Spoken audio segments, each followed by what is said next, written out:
nagiging maramot ka dahil wala kang ibang iniintindi kung hindi ako makapagpapasaya sa'yo.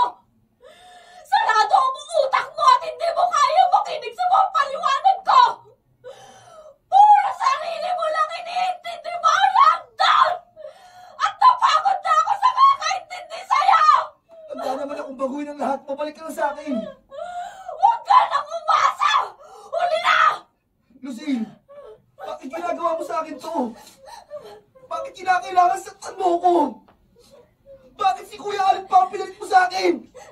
Bakit kailangan ang kapatid ko? Bulag ang pag-ibig at hindi natuturuan kung sino ang dapat mahalin!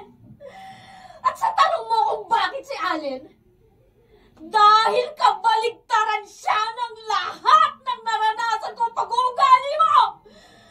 Kaya no way na makikipagbalikan pa ako sa'yo! At lalong hindi ko magagawang lumayo sa utol mo! Dahil siya lang nandito! Sa utak ko at sa puso ko! Galing. Galing mo, princess. Gusto ko na patulog sa bahay. Galing mo! Naiya ako.